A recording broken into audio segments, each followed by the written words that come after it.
Subscribe करा महानुभाव प्रतितीपंथ चॅनलला व बेल बटन अवश्य दाबा लेटेस्ट नोटिफिकेशन प्राप्त करण्यासाठी।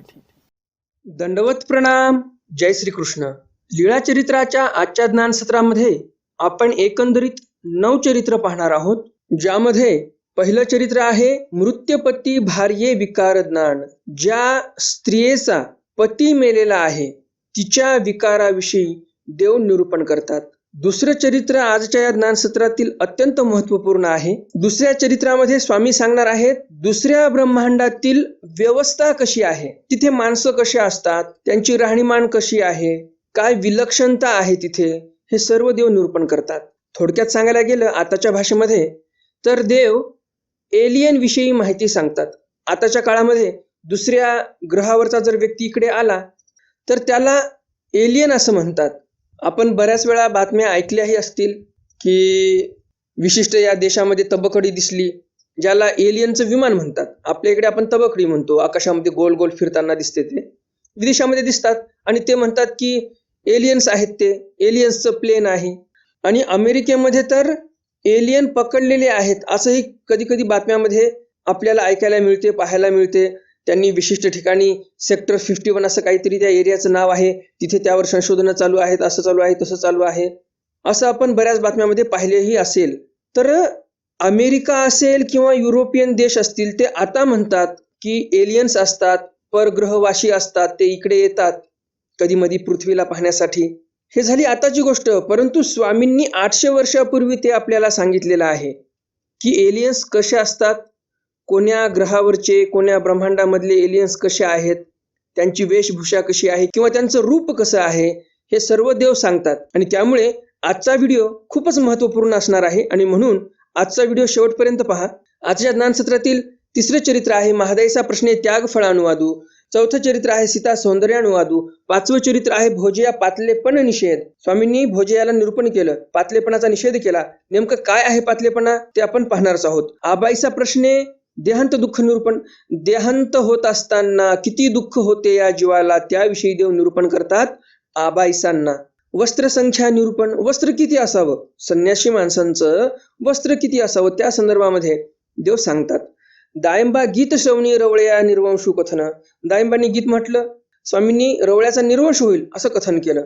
आजच्या ज्ञान सत्रातील शेवटचं चरित्र आहे महादाईचा प्रश्ने मासोपवास निश्रयानुआदू। जे मासोपवास करतात त्यांना नेमकं काय फळ प्राप्त होते असा प्रश्न महादाईचा करतात स्वामींना। आणि मग महादाईसांना स्वामी त्या प्रश्नाचं उत्तर देतात व्यवस्थित की नेमकं जे मासोपवास करतात स्त्रिया त्यांना होते तरी काय पुढच्या जन्मामध्ये, तर पाहूया नेमकं काय होते त्यांना। हे सर्व ज्ञान तुम्हाला व्यवस्थित समजून घ्यायचं असेल तर फक्त तुम्हाला एक काम करायचं आहे, ही पोथी शेवटपर्यंत ऐकायची आहे, तर तुम्हाला व्यवस्थित सर्व ज्ञान प्राप्त होईल। नेहमीच्याच प्रमाणे तुम्हाला आजचं हे ज्ञानसत्र नक्कीच आवडणार आहे आणि त्यामुळे लगेचच्या व्हिडिओला लाईक करा आणि जास्तीत जास्त आपल्या वासनिक मंडळीपर्यंत हा व्हिडिओ शेअर करा, म्हणजे त्यांनाही या ज्ञानाचा लाभ होईल। आजचं हे ज्ञानसत्र सुरू करण्याअगोदर आपण आजचा तिथीवार जाणून घेऊया आणि नंतर मग आजच्या या ज्ञानसत्राला आरंभ करूया। आजचा तिथीवार आहे फाल्गुन शुद्ध सप्तमी बुधवार, प्लवनाम संवत्सर शके 1943, योगाब्ध 5123, अंग्ल दिनांक 9 मार्च 2022। कालच्या ज्ञानसत्रामध्ये मी तुम्हाला प्रश्न विचारला होता, प्रेतदेह नष्ट होण्यासाठी, प्रेतदेह नासण्यासाठी स्वामींनी सांगितलेले 2 उपाय कोणते? या प्रश्नाचं उत्तर काय आणि कुणी कुणी या प्रश्नाचं बरोबर उत्तर दिलं ते सर्व आपण व्हिडिओच्या शेवटी पाहणारच आहोत। तर मग जास्त उशीर न करता चला तर आज काही नवीन ज्ञानार्जन करूया। दंडवत हो। मी ईश्वरदास महानुभाव सर्वांचं स्वागत करतो आपल्या महानुभाव प्रतितीपंथ या युट्यूब चॅनलमध्ये। आजच्या या ज्ञानसत्रातील लीळा क्रमांक आहे लीळा चरित्र अज्ञात लीळा, लीळा क्रमांक 70। तथा मृत्यपती भारे विकार ज्ञान। त्याचबरोबर म्हणजे कालच्या ज्ञानसत्रामध्ये आपण शेवटची लीळा पाहिली, स्त्रिये विकार ज्ञान करणे। स्त्रियेच्या विकाराविषयी ज्ञान केलं, त्या स्त्रियेचा पिता वारलेला असतो आणि त्या प्रसंगावर स्वामींनी विकाराचं ज्ञान केलं। आणि आजच्या चरित्रामध्ये देव आपल्याला सांगणार आहेत मृत्यपती भार्ये विकार ज्ञान, म्हणजे ज्या बाईचा पती मेला त्या बाईच्या विकाराविषयी देव ज्ञान करून देतात। सर्वज्ञ म्हणितले एकीचा पती सरला तो समसाना नेला। स्वामी म्हणतात एका बाईचा पती मेला आणि मग त्या पतीला स्मशानामध्ये नेण्यात आलं. समस्ते बोळवीते निघाली, सर्व लोक बोळवीत निघालेले आहेत, म्हणजेच त्या प्रेत यात्रेमध्ये सहभागी झालेले आहेत.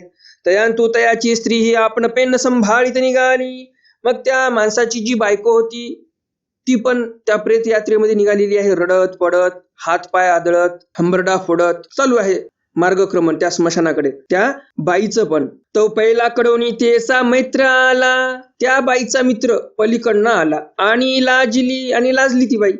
आपण पे संवरिले, स्वतःला सावरून घेतलं बाईने, आदळापट बंद केली. हातपाय जी आदळत होती, जे एकदम जोराने आरडाओरडा करत होती, रडत होती, ते सर्व काही थांबलं. आपण पे संवरले, मेला तयाचे काहीची नाही, पती मेला त्याचं काहीच वाटत नाही, आता वाटतं आपण व्यवस्थित राहावं. तर असं स्वामींनी इथे विकाराचं ज्ञान केलेलं आहे त्या बाईच्या. अज्ञात लीळा क्रमांक 71. भटा प्रश्ने अन्यत्र अन्य प्रपंचू कथन. भटोबासांनी प्रश्न केला आणि मग स्वामींनी अन्यत्र अन्य प्रपंच कथन केला. अन्यत्र म्हणजे या ब्रह्मांडाला सोडून दुसरे जे ब्रह्मांड आहे, दुसरे जे ग्रह आहेत, तिथे कसा प्रपंच आहेत, कसे माणसं आहेत, कसे लोक राहतात, हे सर्व देवांनी सांगितलेलं आहे. म्हणजेच काय तर एलियन विषयी देव माहिती सांगणार आहेत. एकुदी भटोबासी गोसाविया ते पोचले. एके दिवशी भटोबा स्वामींना विचारतात, जी जी पैल ब्रह्मांडीची व्यवस्था ते कैसी, जी जी पलीकडच्या ब्रह्मांडामध्ये कशी व्यवस्था आहे बरं. यावरी सर्वज्ञ म्हणितले, यावर स्वामी म्हणतात, तुझे ये ब्रह्मांडीचे पुसो सरले, मा येरी ब्रह्मांडीची पुसतासी. स्वामी म्हणतात, भल्या माणसा, या ब्रह्मांडातलं तुला समजलं का सर्व व्यवस्थित, सर्व शंका समाधान झाले का या ब्रह्मांडाविषयी, या ब्रह्मांडाविषयी जे काही विचारायला पाहिजे ते संपलं का तुझं. निघाला तू दुसऱ्या ब्रह्मांडातल्या गोष्टी करायला, दुसऱ्या ब्रह्मांडाविषयी मला विचारतोस तू, या ब्रह्मांडातलं संपलं का सर्व, असं स्वामी भट्टोबासांना म्हणतात. सर्वज्ञ म्हणले ये ब्रह्मांडी हा प्रपंचू. पुढे देव निरूपण करणं चालू करतात. देवाला वाटते जाऊ द्या, आपला भक्त आहे, विचारत आहे तर काय बिघडते सांगायला. स्वामी लगेच निरूपण चालू करतात की पलीकडच्या ब्रह्मांडामध्ये म्हणजे दुसऱ्या ग्रहावर, दुसऱ्या ब्रह्मांडामध्ये जे ग्रह आहेत त्या ब्रह्मांडामध्ये, त्या दुसऱ्या ग्रहांवर लोक कसे राहतात त्याविषयी देव निरूपण करतात. ये ब्रह्मांडी हा प्रपंच देव म्हणतात, या ब्रह्मांडामध्ये असा प्रपंच आहे, आपण तर सर्व डोळ्याने पाहत आहोत. आणि की आणिकू दुसऱ्या ब्रह्मांडामध्ये, दुसऱ्या ग्रहांवर वेगळ्या प्रकारचा प्रपंच आहे. ऐसी अनंते ब्रह्मांडे, असे ब्रह्मांड अनंत आहेत. तेथची व्यवस्था ते अनसारिखी, तिथली व्यवस्था काही अनसारखी आहे, म्हणजे वेगळी आहे. मग गोसावी द्विभुजा चतुर्भुजा सुताळ विताळ सलक्षण विलक्षण ऐसे निरूपिले. मग देवाने निरूपण केलं की दुसऱ्या ब्रह्मांडामध्ये काही लोकांना 2 हात आहेत, द्विभुजा म्हणजे 2 हात, चतुर्भुजा काही माणसांना तर 4-4 हात आहेत, सुताळ काही लोकांची उंची व्यवस्थित आहे, मापात आहे, विताळ काही लोक तर फारच उंचच्या उंच आहेत, एकदमच जास्त उंची आहे त्यांची, सलक्षण काही दिसायला सुंदर आहेत, लक्षणेसी युक्त आहेत, विलक्षण काही विलक्षण दिसतात, विचित्र आहेत काही. विचित्र म्हणजे काय तर आपण जसे माणसं पाहतो तसे नाहीत ते, तर काहीतरी विचित्रच आहेत ते. ज्यांचा डोळा फक्त कपाळावर आहे, बाकी दुसरा डोळा नाही, किंवा कपाळावर कोणाला 2 डोळे आहेत, कोणाला 1 डोळा आहे, कोणाला डोक्याच्या पाठीमागून पण दिसते, म्हणजे विलक्षणता आहे तिथे, विचित्रपणा आहे सर्व. कोणाला 4 हात, कोणाला 8 हात, कोणी हातानेच चालतात, असे विचित्रता आहे. म्हणून देव म्हणतात की विलक्षण आहे सर्व तिथे. ऐसे निरूपिले, असे निरूपण केलं देवाने. सर्वज्ञ म्हणतील पहिली अष्टभुजा दशभुजा सहस्त्रभुजा विपरीता योनी. मग स्वामी म्हणतात पुन्हा पलीकडे एक दुसरं ब्रह्मांड आहे, तिथे काही लोकांना तर 8 हात आहेत, दशभुजा म्हणजे 10 हात आहेत, सहस्त्रभुजा काही ब्रह्मांडामध्ये अशी व्यवस्था आहे की एका माणसाला 1000 हात आहेत. विपरीता योनी म्हणजे जे शरीराचे 9 द्वार आहेत ते द्वार पण वेगळ्या वेगळ्या प्रकारचे आहेत. ऐसे ए राहुनी एर विलक्षण, एका ब्रह्मांडापेक्षा दुसऱ्या ब्रह्मांडातील व्यवस्था वेगळी आहे, पुन्हा त्या ब्रह्मांडापेक्षा पलीकडच्या ब्रह्मांडाची व्यवस्था अजून वेगळी आहे. उत्तरोत्तर ब्रह्मांडाप्रती विलक्षण अस्ति किंगा वानर्या. उत्तरोत्तर म्हणजे वेगळ्या वेगळ्या ब्रह्मांडामध्ये, पलीकडच्या ब्रह्मांडामध्ये प्रत्येक ठिकाणी विलक्षणता आहे, असं देव वानर्या म्हणजे भटोबासांना सांगतात.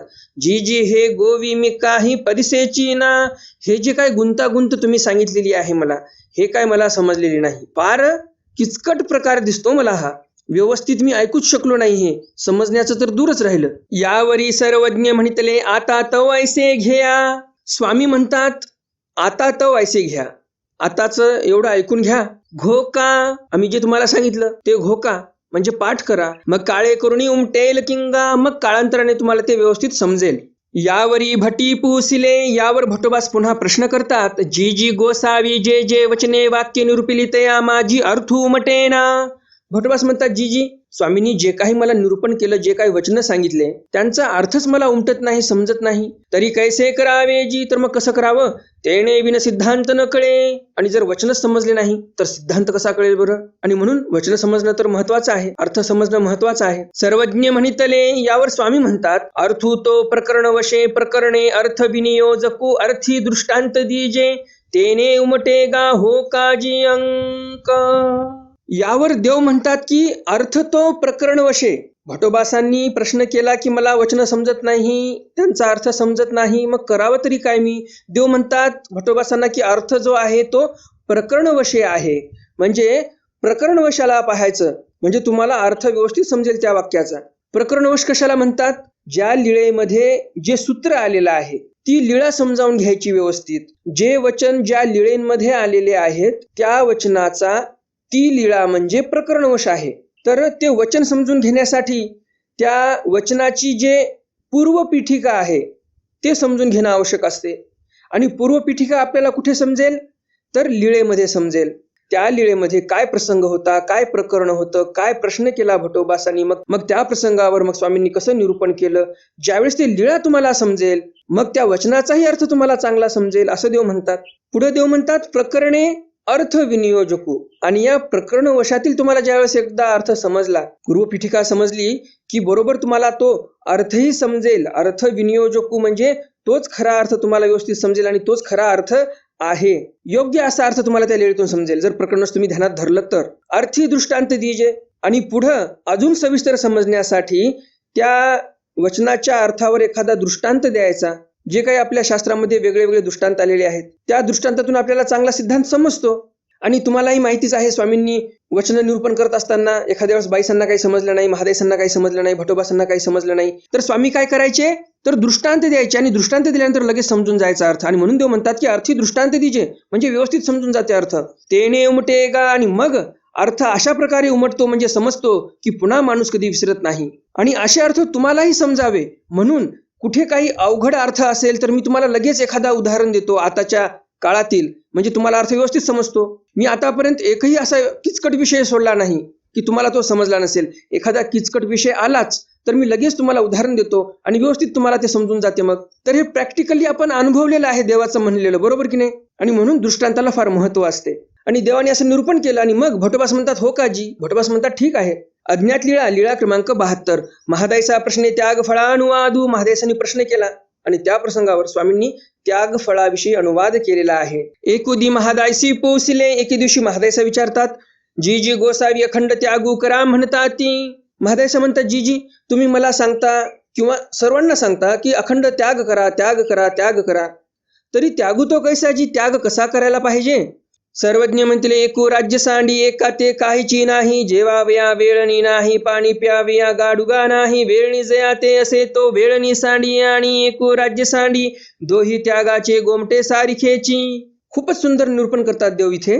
देव म्हणतात की एक व्यक्ती राज्य सांडी, एका माणसाकडे राज्य होतं आणि त्याने राज्य सांडलं म्हणजे सोडून टाकलं. एका ते काहीची नाही, एका व्यक्तीकडे काहीच नाही.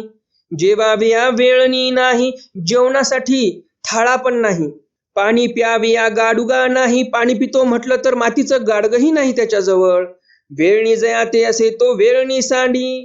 आणि जर एखाद्याकडे वेळणी असेलच आणि त्याने वेळणीचा त्याग केला आणि एकू राज्य सांडी आणि एकाने राज्य सोडून टाकलं, दोही त्यागाचे गोमटे सारिखेची. दोघांनी जे त्याग केला त्या दोघांनाही गोमट सारखंच होणार असं देव म्हणतात.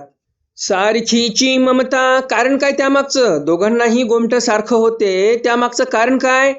तर देव म्हणतात सारखीची ममता. राजाची ममता स्वतःच्या राज्यावर होती कारण ते त्याचं विश्व आहे. राजाचं राज्य म्हणजे त्याचं विश्व आहे, त्याची त्याच्यावर ममता होती. आणि ज्याने वेळणी सोडून टाकली, एखाद्या माणसाकडे वेळणी होती, फक्त एक थाळा होता, त्यानं त्याचाही त्याग केला आणि त्या माणसाचं विश्व काय होतं? तर ते थाळाच होता. त्याचं जगाच्या पाठीवर काहीच नव्हतं. कुठे एक गुंठावर जमीनही नव्हती, कुठे काही झोपडीही बांधलेली नव्हती. तर त्याचं विश्व काय होतं? तेवढा थाळा. तर त्याने त्याचा त्याग केला. अर्थ काय झाला शेवटी? की त्या एकट्या माणसाने ज्याच्याकडे फक्त एक थाळा होता, जे त्याचं विश्व होतं, त्यानं त्याच्या विश्वाचा त्याग केला आणि राजाने स्वतःच्या राज्याचा त्याग केला. हे त्याचं विश्व होतं. एकंदरीत पाहायला गेलं तर दोघांनीही स्वतःच्या विश्वाचा त्याग केला आणि म्हणून दोघांनाही गोमटं सारखंच आहे असं देव म्हणतात. सारखीची ममता, त्या दोघांचीही त्यांच्या त्यांच्या विश्वावर सारखीच ममता होती आणि म्हणून दोघांनाही सारखंच गोमटं आहे. म्हणून अनुसरण त्यागू प्राप्ती सारखीची. आणि म्हणून देव म्हणतात असा जर व्यक्ती आमच्या ठिकाणी अनुसरला तर त्याला अनुसरणही सारखंच होणार, त्याग त्यांचा सारखाच आहे आणि त्यांना प्राप्तीही सारखीच होणार. तर परमेश्वर असे नीतिमंत आहेत, सर्वांना समान देतात. राजा आहे म्हणून त्याला काही जास्त सुख द्यायचं, जास्त आनंद द्यायचा असं काही नाही. भिकारी जरी असेल आणि तो अनुसरला तर परमेश्वर त्याला ईश्वर प्राप्तीच करतात आणि एखादा राजा जरी असेल आणि तो अनुसरला तर त्यालाही ईश्वर प्राप्तीच करतात.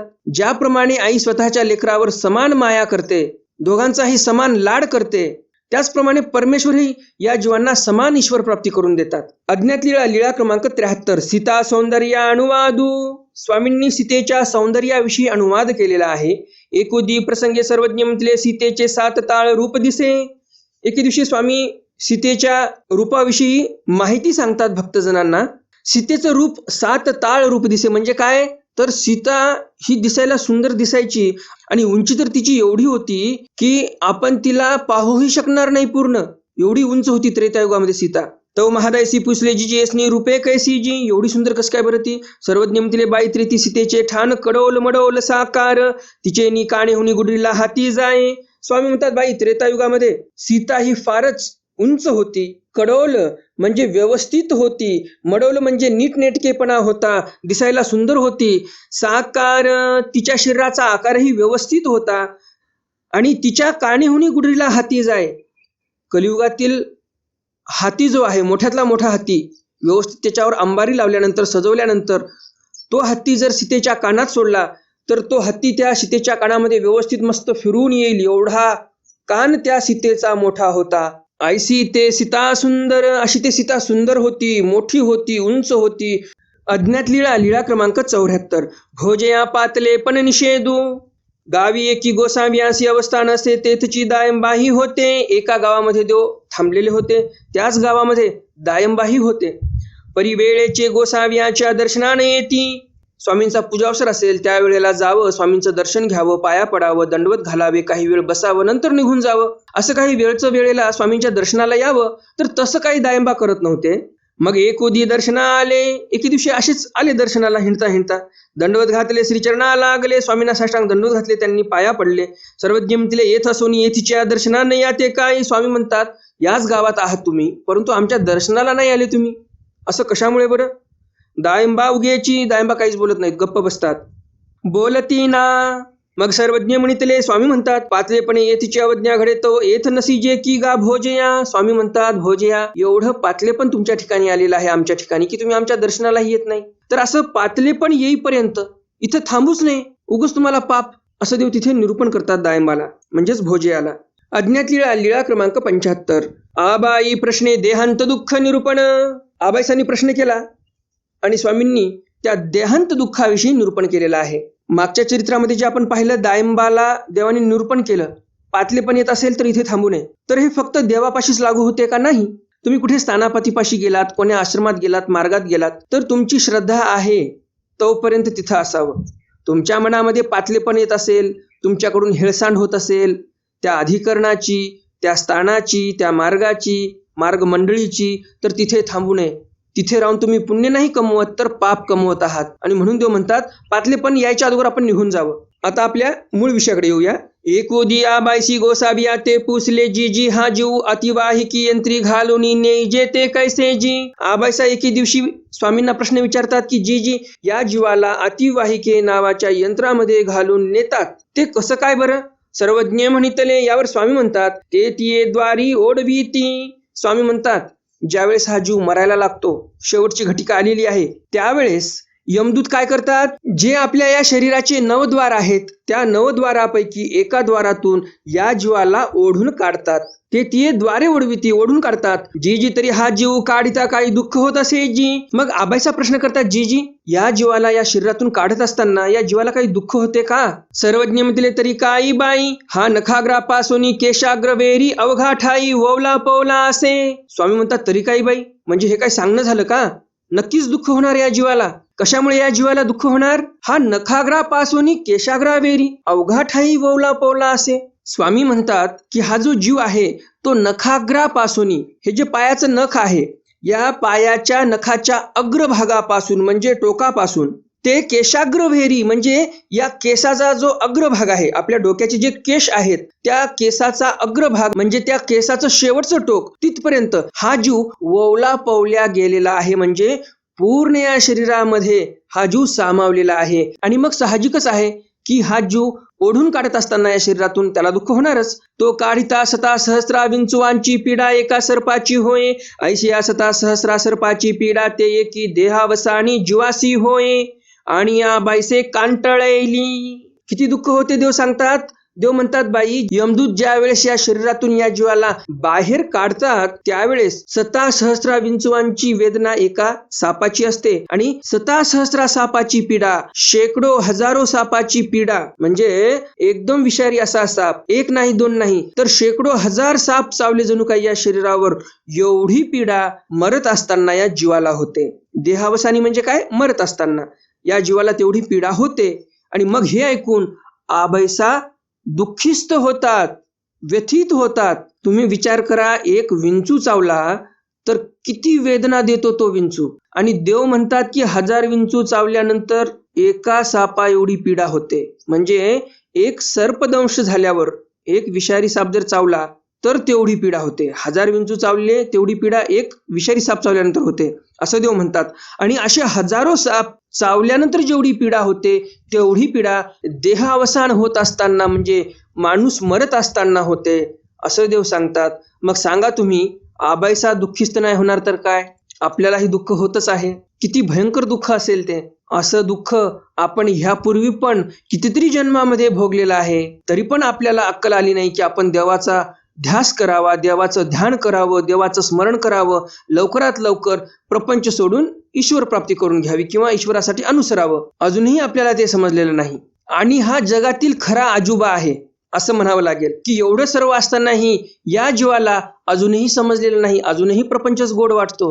तर हा खरा आजोबा आहे, जगातील सगळ्यात मोठा आजोबा.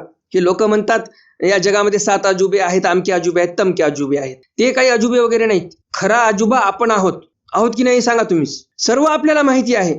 आतापर्यंत अनंत जन्म गेले प्रपंचासाठी. मेळीये जन्म दिदले, मोळीये जन्म दिदले, शिवनिया दिदले, रुमणिया दिदले. देवाने सांगितलेलंच आहे की आपण स्त्रीला जन्म दिला, आपण कृषी कर्माला जन्म दिला, आपण मोळ्या वाहण्यामध्ये जन्म दिले, शिवणकाम करण्यामध्ये जन्म दिले, व्यवसाय करण्यामध्ये जन्म दिले आपण. परंतु आपण ईश्वराला जन्म दिला नाही. हे सर्व आपल्याला माहिती आहे, देवानं सांगितलं. तरी पण आपण कुठे आहोत तर त्याच कामामध्ये अजूनही आहोत. मग खरंच सांगा तुम्ही, आपणच आजुबे आहोत की नाही? बरोबर की नाही? काय वाटतं तुम्हाला? कमेंट बॉक्समध्ये कमेंट करा. तर असं आजुबे तर आहोतच आपण आता पुढच्या लीळेकडे वळूया.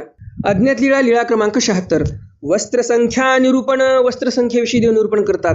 एकोदी महादायसी पुसले जी वस्त्र अपुरे ते नेसो न पुरे तरी काही करावे जी. एके दिवशी महादायसा विचारतात, जी वस्त्र जर अपुरं पडत असेल आम्हाला पांघरण्यासाठी, प्रावरण करण्यासाठी तर आम्ही काय करावं? सर्वज्ञ म्हटले, तरी हात दोन्ही सुडा मागोनी लाविजे. स्वामी म्हणतात, बाई तुम्हाला जर कपडे पुरत नसतील तर कोणाला दोन हात सुडा मागायचा, आपल्या जवळ जे वस्त्र आहे त्या वस्त्राला जोडायचं आणि प्रावरण करायचं. अंग झाके ऐसे की जे, अंग झाकावं आपलं, एवढं वस्त्र असावं आपल्याकडे, जास्त काय संग्रह करू नये असं देव म्हणतात. अज्ञात लीळा, लीळा क्रमांक 77. दायंबा गीत श्रवणी रवळे या निर्वंशू कथन. दायंबाने गीत म्हटलं, स्वामींनी ते ऐकलं आणि पुढे देव म्हणतात की रवळ्याचा निर्वंश होईल असं गीत आहे. रवळा तो कुंभार, रवळा नावाचा कुंभार होता. तिने गीतो केला होता, तो दायंबाए घोकिला होता. त्या रवळ्याने एक गीत केलं होतं, ते गीत दायंबाने पाठ केलेलं होतं. आणि मग तेच गीत एकुदी तो दायंबाए गोसाव्या पुढा म्हणितला. तेच गीत स्वामीं पुढं म्हणून दाखवलं दायंबांनी. गोसावी उगियाची ऐकिले. स्वामींनी गपचूप ऐकून घेतलं, काहीही प्रतिसाद दिला नाही. बाईशी पूछले, बाईसा विचारतात, बाबा गीतू कैसा झाला? बाईसा म्हणतात, बाबा गीत कसं काय झालं बरं, हे जे दायंबानी गायलेलं आहे. सर्वज्ञ म्हणते, बाई त्याची वंशाचा निर्वंश होय ऐसा झाला. त्याच्या वंशाचा म्हणजे ज्याने हे गीत केलं त्याच्या वंशाचा निर्वंश होईल असं गीत झालेलं आहे. बाईसी उगीची राहिले. बाईसा गप्प बसतात, काही पुढे बोलत नाहीत. काय असेल त्या गीतामध्ये? तर देवाला म्हणजेच परमेश्वराला कामधेनू म्हटलं असेल, परमेश्वराला कल्पवृक्ष म्हटलं असेल, परमेश्वराला चिंतामणी म्हटलेलं असेल, असं काहीतरी म्हटलं असेल म्हणून देव म्हणतात निर्वंश होईल. कारण परमेश्वर कधी कल्पवृक्ष आहेत का? झाड आहेत का परमेश्वर? परमेश्वराला कल्पवृक्ष म्हणण्यासाठी नाही. मग पाप लागणार नाही तर काय, ज्याने कोणी गीत केलं? जर परमेश्वराला कोणी कामधेनू म्हटलं असेल तर कामधेनू नावाची गाय आहे, तर काय परमेश्वर गाय आहेत का? मग ज्याने असं गीत केलं त्याचा निर्वंश नाही होणार तर काय होणार? ज्याने गीत करताना परमेश्वराला चिंतामणी म्हटलं असेल मग त्या माणसाला पाप लागणार नाही तर काय होणार? देव काय कोणाच्या गळ्यातील मणी आहेत का? चिंतामणी नावाचा एक दगड आहे, मणी आहे. मग असं जर देवाचं वर्णन केलं तर त्याचा निर्वंश नाही होणार तर काय होणार? म्हणून देव म्हणतात की याचा निर्वंश होईल, असं काहीतरी त्या गीतामध्ये होतं असं आपण म्हणू शकतो. आणि म्हणून बाईसा गप्प बसतात, काहीही पुढे बोलत नाहीत. अज्ञात लीळा, लीळा क्रमांक 78. महादायसा प्रश्ने मासो उपवास निश्रया अनुवादू. महादायसाने प्रश्न केला, मासो उपवासनी ज्या बाया आहेत, जे मासो उपवास करतात त्यांना काय होते? मग त्या संदर्भामध्ये देव निश्रयानुवादू म्हणजे त्यांना काय नेमकं पुण्य होते, काय फळ मिळते त्याविषयी देव अनुवाद करतात. एकोदी महादायसी गोसाविया ते पुसले, जी जी या मास उपवासिनी उपवासू करीती. एके दिवशी महादायसा प्रश्न करतात स्वामींना, जी जी ह्या मास उपवासिनी बाया उपवास करतात, देवळी सडे संमार्जन करीती. कोण्यातरी मंदिरात राहतात महिनाभर, त्या मंदिरामध्ये सडे टाकतात. संमार्जन म्हणजे सारवण करतात. चौक रंगमाळिका भरती, छानपैकी रंगमाळिका टाकतात म्हणजे रांगोळी भरतात. तरी यासी काही होईल जी, तर मग या मासोपवासनी बायांना काय होईल बरं? सर्वज्ञ म्हणितले. स्वामी म्हणतात, बाई तयासी खंडमंडळीचे राज्य होईल. स्वामी म्हणतात, बाई या मासोपवासनी बायांना खंडमंडळीचं राज्य प्राप्त होईल. जे खंडमंडळीचे राजे असतात, उदाहरणार्थ अचलपूरचे जे राजे होते, रामदरणा राजे, ते खंडमंडळीचे राजे. मेन राजा कोण होता? मुख्य राजा देवगिरीचा यादव राजा मुख्य. त्याच्या हाताखाली वेगळे वेगळे राजे होते, छोटे छोटे छोटे छोटे. आणि हे जे छोटे छोटे राजे आहेत, या राजे लोकांना खंडमंडळीचे राजे आपण बोलू शकतो. तर खंडमंडळीच्या राजासारखं यांचं जीवन राहील. हे जे मास उपवास करतील बाया, त्यांना पुढच्या जन्मामध्ये खंडमंडळीचं राज्य प्राप्त होईल. किंवा राज्य जरी प्राप्त झालं नाही तरी मस्तपैकी श्रीमंत घरी ते जन्माला येतील. घरी कशाची कमी राहणार नाही. एखाद्या राजासारखं जीवन असेल त्यांचं. आपण पाहतो ना, मोठे मोठे कोणते व्यापारी असतात किंवा कोणी जमीनदार असतात, राजासारखं जीवन असते त्यांचं. राजे जरी नसतील ते तरी पण राजासारखं जीवन असते. तर तसं जीवन यांना जगायला मिळेल पुढच्या जन्मामध्ये. त्या मास उपवासाचं असं फळ आहे असं देव म्हणतात. हे मास उपवास कोण करत होते बाया? तर अन्य संप्रदायाच्या बाया आहेत. अन्य देवतेचं जे भक्ती करतात ते करतात ते मास उपवास. आपल्या ईश्वर धर्मामध्ये असं काही सांगितलेलं नाही. परमेश्वर असं कोणाला राज्य वगैरे देत नसतात. परमेश्वर म्हणतात, आम्ही जीवोद्धरण करण्यासाठी आलो इथे. आम्ही सरळ आमची अस्तिपरी या जीवांना सांगणार. या जीवांनी अस्तिपरीचं आचरण केलं, अनुसरण घेतलं की आम्ही सरळ त्यांना ईश्वर प्राप्ती करून देतो. ईश्वर प्राप्ती होणे म्हणजे फार मोठं एक पद आहे आपल्यासाठी. त्या पदाच्या पलीकडे कोणतंही पद उरलेलं नाही. एवढं मोठं राज्य आपल्याला देव देतात. हे खंडमंडळीचं राज्य काय करायचं आपल्याला? आपल्याला तर चक्रवर्ती राजा व्हायचं आहे. चक्रवर्ती राजे कोण आहेत? ईश्वर जे आहेत ते चक्रवर्ती राजे आहेत. त्यांच्यापेक्षा कोणी मोठा उरलेला नाही. तर तेवढं मोठं राज्य आपल्यासाठी वाट बघत आहे. देव म्हणतात, ये माझ्याकडे, एवढं मोठं राज्य तुला देऊन टाकतो मी, त्या राज्याचं सुख तुला देऊन टाकतो असं देव म्हणतात. राज्याचं सुख नाही म्हणायचं आपल्याला इथे. सुख देवता देत असतात, तर आनंद देत असतात परमेश्वर. देव म्हणतात, माझा आनंद मी तुला देईल. काय म्हणतात ईश्वर? की माझा जो आनंद आहे, म्हणजे जे ईश्वर स्वतः आनंद घेतात, ईश्वराचं जे स्वरूप आनंदमय आहे, तो आनंद सरळ परमेश्वर आपल्याला देतात. परमेश्वर वाट बघत आहेत कपाळावर हात ठेवून. असं जसं आपल्याला कोणी दुरून येत आहे असं कोणी दिसत नाही. ऊन जास्त आहे आणि नेमकं दुरून कोण येत आहे जरा ओळखू येत नसेल तर असं आपण कपाळावर हात ठेवून बघतो. असं जुन्या काळामध्ये असं म्हातारे माणसं वगैरे बघायचे, आताही बघतात. तर ईश्वर असे कपाळावर हात ठेवून बसलेले आहेत. कोण जीव येत आहे माझ्याकडे, कोण जीव येत आहे माझ्याकडे. देव एवढे वाट बघत आहेत. आनंदाचा सागर वाट बघत आहे आपल्यासाठी. परंतु आपल्याला कुठे फुरसत आहे आनंदाच्या सागराकडे जाण्यासाठी? आपल्याला हा प्रपंचाचा खारा समुद्र आवडतो, त्याच्यातच बुडकळ्या खात आहोत आपण. आनंद आहे म्हणत आहोत त्याच्यामध्ये. काय आनंद आहे त्या खाऱ्या समुद्रामध्ये? तर खारा समुद्र सोडा आणि ईश्वराच्या समुद्राकडे वाटचाल करा. ईश्वराचा आनंदाचा सागर आपल्यासाठी वाट पाहत आहे. कधी हा जीव येईल माझ्याकडे आणि कधी माझा आनंद घेईल, असे वाट बघतच बसलेले आहेत ईश्वर. आजच्या या ज्ञानसत्रामध्ये आपण एकंदरीत 9 चरित्र पाहिलेले आहेत. आणि हे नवही स्वामींचे चरित्र तुम्हाला नक्कीच आवडले असतील. आणि अजून जर तुम्ही या व्हिडिओला लाईक केलं नसेल तर लगेच या व्हिडिओला लाईक करा आणि जास्तीत जास्त आपल्या वासनिक मंडळीपर्यंत हा व्हिडिओ शेअर करा, म्हणजे त्यांनाही या ज्ञानाचा लाभ होईल.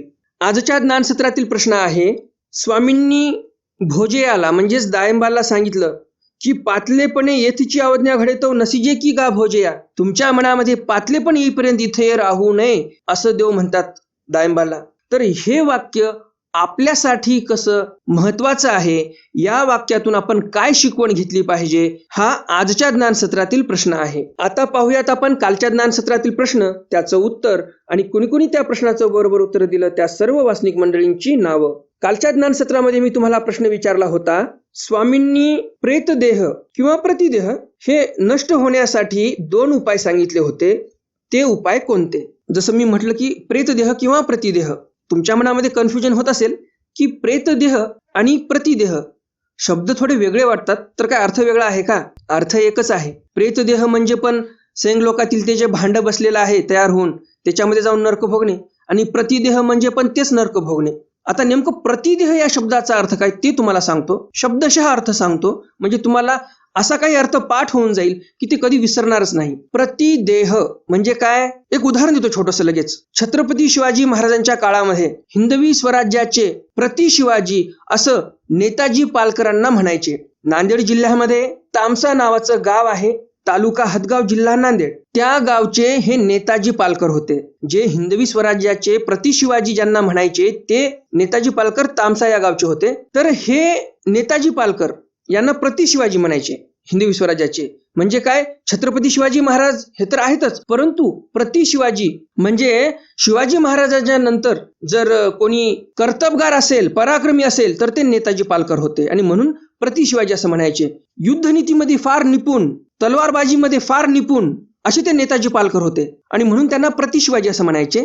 तर त्याचप्रमाणे ज्याप्रमाणे शिवाजी महाराजांच्या नंतर नेताजी पालकरांकडे लोक पाहायचे की हे दुसरे प्रति शिवाजी आहेत, त्याप्रमाणे हे मनुष्यदेह संपल्यानंतर प्रतिदेह हे शरीर संपलं की दुसरं देह तयारच आहे नरक भोगण्यासाठी, म्हणून त्याला प्रतिदेह पण म्हणता येते. अर्थ एकच आहे, प्रेतदेह आणि प्रतिदेह. तर असो, अर्थ तर समजलाच असेल. प्रतिदेह कशाला म्हणतात? या देहाच्या पाठी दुसरं जे देह आहे नरक भोगण्यासाठी तयार आहे त्याला प्रतिदेह म्हणतात, आणि ते प्रतिदेह नासून जाते. कधी नासून जाते? 2 उपाय आहेत त्यासाठी. ते कोणते उपाय? पहिला उपाय म्हणजे जो ज्ञानी आहे आणि अखंड ब्रह्मचारी आहे त्या पात्राच्या ठिकाणी भोजन घालणे, पोटभर बरं का, 2 घास खाल्ले आणि उठून गेले, प्रेतदेहाचं भांड नासणार नाही, प्रेतदेहाचं भांड फुटणार नाही. पोटभर जेवण केलं पाहिजे तर प्रतिदेहाचं भांड फुटते. तो ज्ञानी अखंड ब्रह्मचारी असला पाहिजे. दोन्ही गोष्टी पाहिजे, ज्ञानीही पाहिजे आणि ब्रह्मचारीही पाहिजे, तरच ते प्रतिदेहाचं भांड फुटते. दुसरा उपाय देवाने सांगितला की वितकित्सा रूप विकल्प जो आहे, घाण, छी, थू करणे, हे सोडून दिलं पाहिजे, म्हणजे तुम्हाला प्रतिदेहाचं नरक होणार नाही. उत्तर तुम्हाला समजलं. आता पाहूया कोणी कोणी त्या प्रश्नाचं बरोबर उत्तर दिलं. बरोबर उत्तर देणाऱ्या वासनिक मंडळींची नावे पुढील प्रमाणे: निर्मलाताई फिरके, प्रभाकरजी मुंगल, कमलताई टोणपे, डॉक्टर सतीशजी उरे, नंदिनीताई गिरी, जिजाताई लिपारे, राजूजी वैद्य, रुपेशजी अंजनकर, लताताई चिपडे, भूपाळजी साळवे, देवानंदजी काकडे, सुलभाताई देशमुख, निवृत्तीजी खाडे, ज्ञानेश्वरजी महाजन, विश्वासजी गोरे, तारामावशी पटाईत, पुष्पाताई धनवटे, शालिनीताई राऊत, आरतीताई कदम, संध्याताई पाटील, राजश्रीताई वर्देकर, मंगलाताई मेटे, पंडितजी जावळे, निर्मलाताई जावळे, योजनाताई भरते, मेधाताई देशपांडे, अंजलीताई काकडे, नंदकुमारजी डरांगे, लहूजी मातगुडे, रुक्मिणीताई मातगुडे, अनुपमाताई राऊत, स्वातीताई बावडेकर, संध्याताई सुरेश, मुकेशजी भुयार, प्रकाशजी साठे, सुजाताताई पाटील, दुर्गाताई भावे, शामरावजी नरवाडे, अच्युतरावजी अडवे, संतोषजी रासकर या सर्व वासनिक मंडळींनी अगदी बरोबर उत्तर दिलेली आहेत. तुम्हा सर्वांचं खूप खूप अभिनंदन. तुम्ही ध्यान देऊन पोथी ऐकलीत आणि अगदी व्यवस्थित आणि अचूक अशी उत्तरं तुम्ही सर्वांनी दिलेली आहेत. ज्याप्रमाणे तुम्ही कालच्या ज्ञानसत्रातील प्रश्नाचं उत्तर दिलं त्याचप्रमाणे तुम्ही आजच्याही ज्ञानसत्रातील प्रश्नाचं उत्तर नक्कीच देणार अशी अपेक्षा आहे. तर मग भेटूया उद्याच्या ज्ञानसत्रामध्ये सर्वज्ञ श्री चक्रधर स्वामींच्या काही नवीन चरित्रांसह, ज्यामध्ये महादायी प्रश्ने स्थूल सूक्ष्माणुवादू हे चरित्र आपण उद्या पाहणार आहोत. स्त्रो व्यवहाराणुवादू हे चरित्र आपण उद्या पाहणार आहोत. स्त्री वेखे अवतारू निराकरण, स्त्री वेशामध्ये कधीही अवतार परमेश्वर घेत नाहीत, त्या संदर्भामध्ये देव निरूपण करतात. यामागचं कारण काय नेमकं हे तुम्हाला उद्याच्या ज्ञानसत्रामध्ये समजणार आहे. बाईसा अपरितोखू निराकरण हेही चरित्र आपण उद्या पाहणार आहोत. बाईसा करवी भट पाणीये सिंपवणे, अधिकत्वे गुरुकथन. तर एकंदरीत असे 6 ते 7 चरित्र उद्याच्याही ज्ञानसत्रामध्ये आपण पाहणार आहोत. तर मग भेटूया उद्याच्या ज्ञानसत्रामध्ये सर्वज्ञ श्री चक्रधर स्वामींच्या काही नवीन चरित्रांसह. तोपर्यंत दंडवत प्रणाम. जय श्रीकृष्ण. दंड